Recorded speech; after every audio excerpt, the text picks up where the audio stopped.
2303 కోట్లకు పెంచాం. అంటే 175% పేదల వైద్యం మీద బీఆర్ఎస్ ప్రభుత్వం ఎక్కువ ఖర్చు పెట్టింది. అదేవిధంగా మెటర్నల్ మోర్టాలిటీ రేట్ అప్పుడు చాలా ఎక్కువ ఉండే. ప్రతి 1,00,000 మందికి 35 మంది చనిపోయేవాళ్ళు నవజాత శిశువులు. దాన్ని 21కి తగ్గించాం, న్యూ బార్న్ బేబీస్. మాంసం ఉత్పత్తి 2014-15లో 5 లక్షల టన్నులు ఉంటే 2022-23కు 10 లక్షల టన్నులు, డబుల్ అయింది. 10 లక్షల టన్ను డబుల్ చేసినాం 10 ఏళ్ళల్లో. అంటే 66 ఏళ్ళలో మీరు ఎంత చేసినరో 10 ఏళ్ళలో అంతకు డబుల్ చేసి చూపించింది కేసీఆర్ పాలన.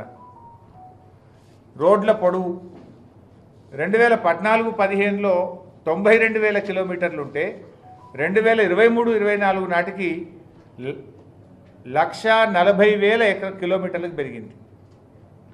అంటే 52% రోడ్ల సౌకర్యం పెరిగింది, కొత్త రోడ్లు వేశాం. ఫారెస్ట్ అటవీ విస్తీర్ణం 2014-15లో 80,000 హెక్టార్లు ఉంటే 2022-23 నాటికి 2,94,000 హెక్టార్లు, అంటే 266% పెరిగింది.